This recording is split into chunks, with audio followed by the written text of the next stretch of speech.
জয় দিয়ে নারী টি-20 বিশ্বকাপ মিশন শুরু করলো বাংলাদেশ। নেদারল্যান্ডসের বিপক্ষে দারুণ এক জয়ে বিশ্বকাপ অভিযান শুরু করেছে টাইগ্রেসরা।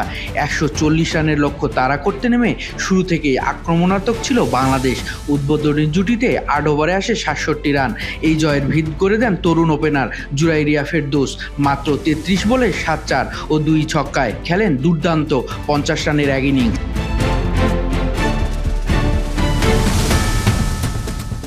জুরাইরিয়া আউটের পর ব্যাটিং চাপে পড়ে যায় বাংলার মেয়েরা। টাইগ্রেস অধিনায়ক নিগার সুলতানা ডাক মারলে দ্রুত হারায় আরও কয়েকটি উইকেট।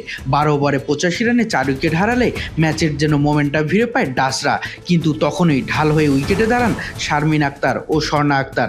দুজনের অনবদ্য 56 রানের জুটিতে জয় নিশ্চিত করে বাংলাদেশ। শারমিন 37, স্বর্ণা 18 রানে অপরাজিত থাকেন।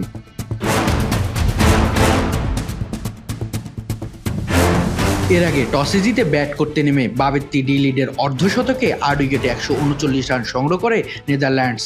বাংলাদেশের হয়ে বল হাতে 2টি উইকেট তুলে নেন মারুফা আক্তার। কিন্তু শেষ পর্যন্ত 5 বল ও 6 উইকেট হাতে রেখে জয় তুলে নেয় বাংলার মেয়েরা।